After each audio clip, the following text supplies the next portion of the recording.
Good morning, beautiful people. Hope everybody is well today. It is Tuesday Takeover. We have a gorgeous day upon us. Another opportunity to implement new goals. Make sure that we are implementing strong routines in our lives so that we can achieve those goals and ultimately reach our dreams and have the type of life that we all want and desire. We are going to continue on our 12 Secrets to Success series. This is part 5, and we'll be covering tip number 10 today, which has to do with eliminating or drastically reducing any frivolous spending that most of us, if not all of us, tend to have or do, and to really take a look at our finances and improve our financial wealth and improve our financial stability.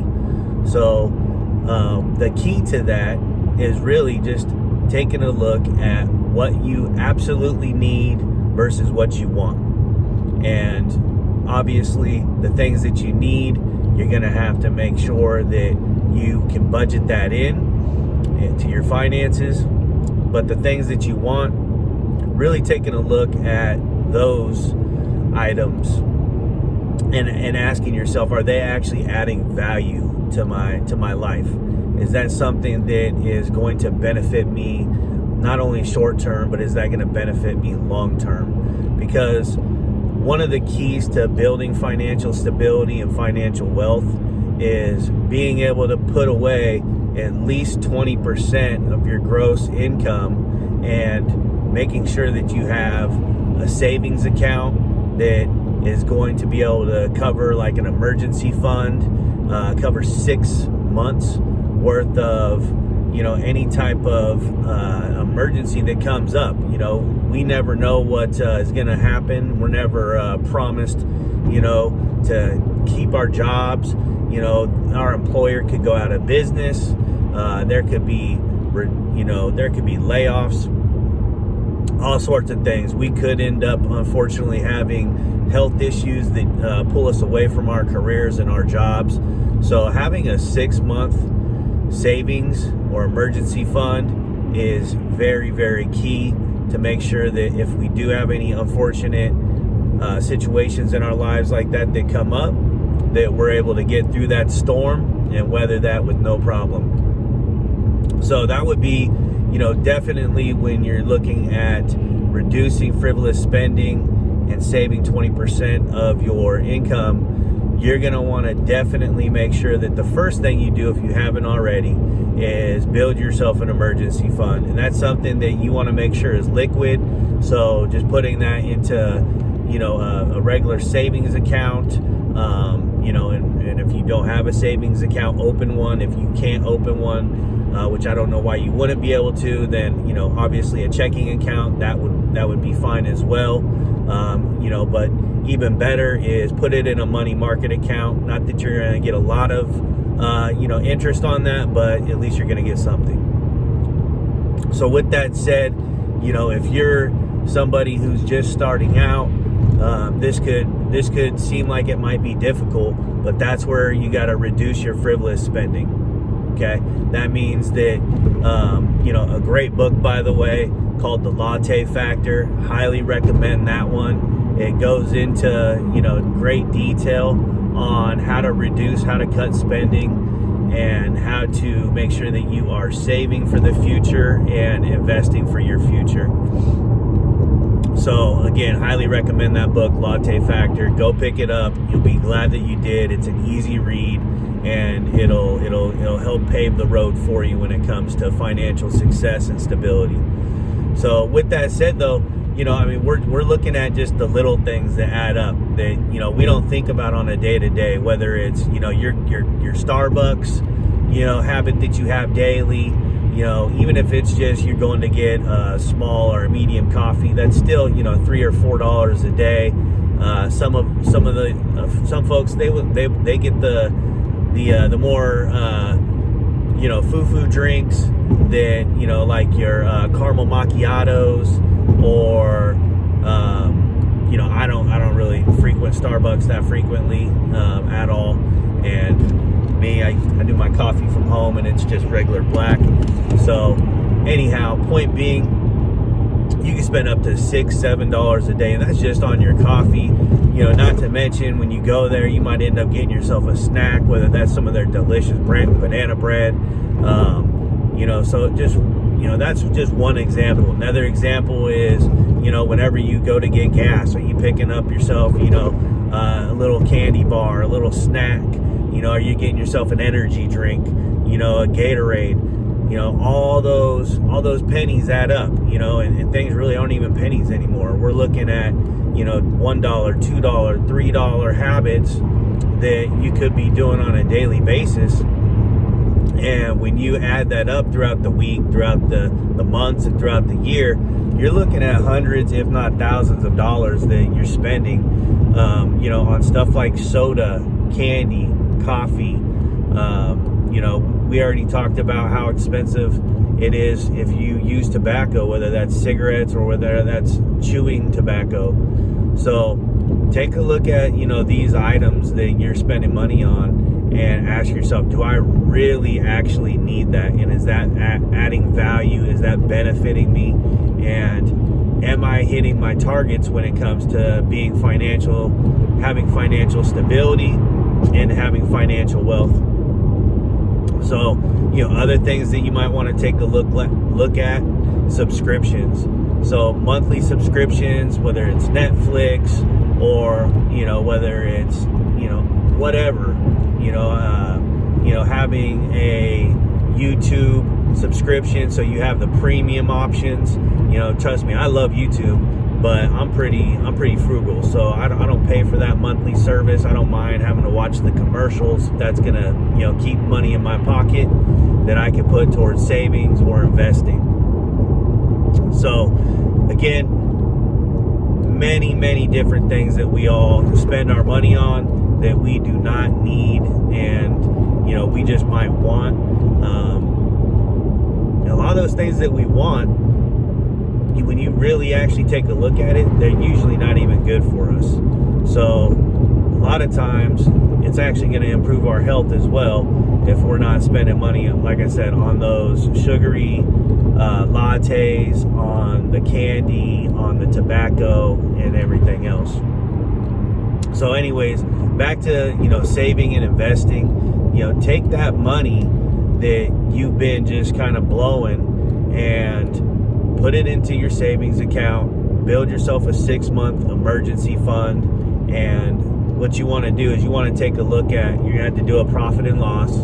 Take a look at, okay, what are all my expenses for the month?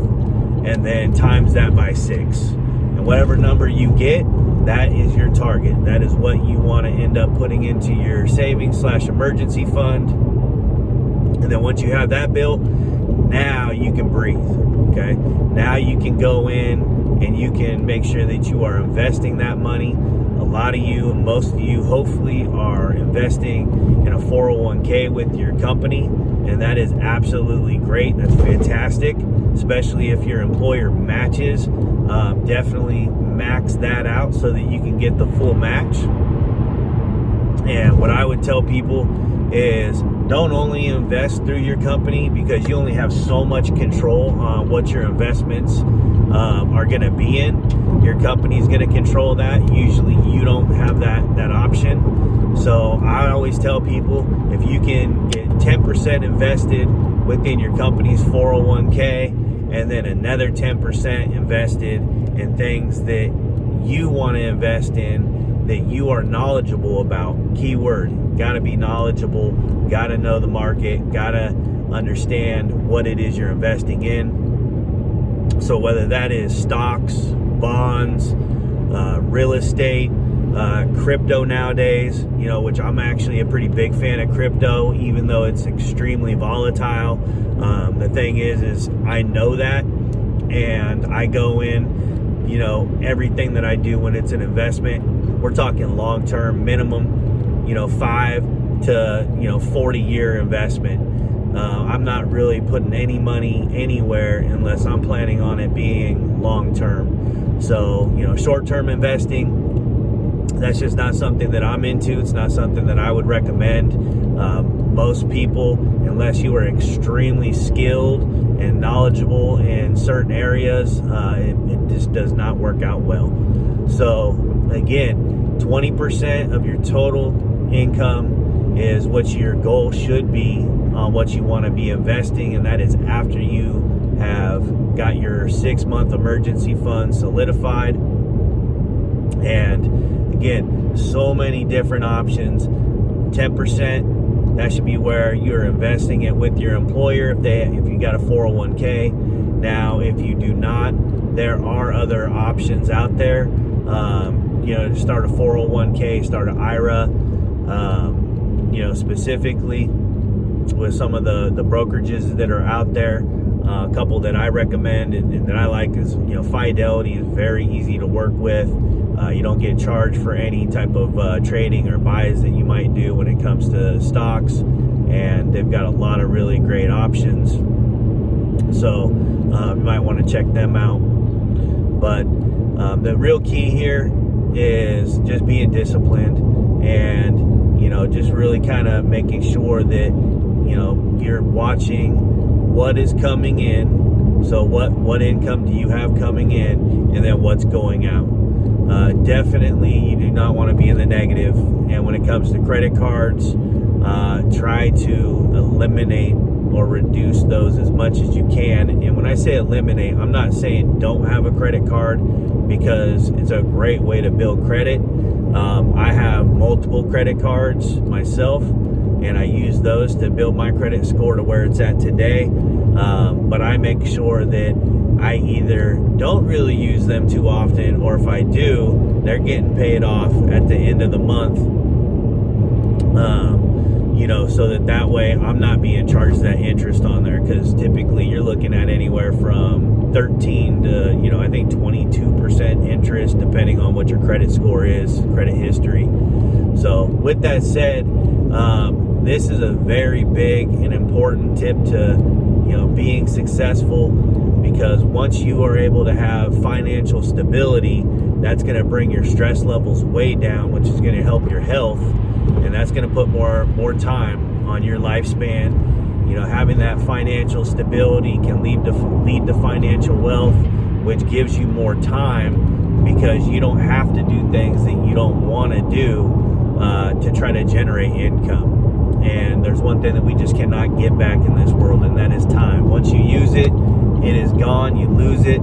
So time, extremely valuable, the most precious thing in this world to me, because I know that it's so limited. It doesn't grow on trees.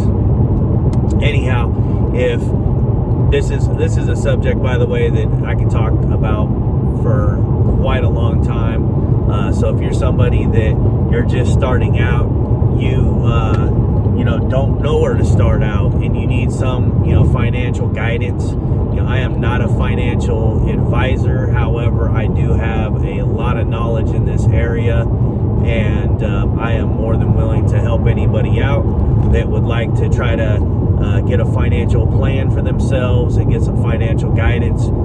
Everything that I do in this arena is free of charge. I am just here to help and do what I can to give back and add value. So anyhow, if there is anything that you want to know, you want to get started that I can help with, feel free to reach out, give me a call, send me a text, put some comments down there below, and I will make sure that whatever it is that you want to learn when it comes to financial stability, I will do my best to help you out in that area, because it is very important. With that said, though, I'm going to sign off for today. Hope y'all have a blessed day. Peace.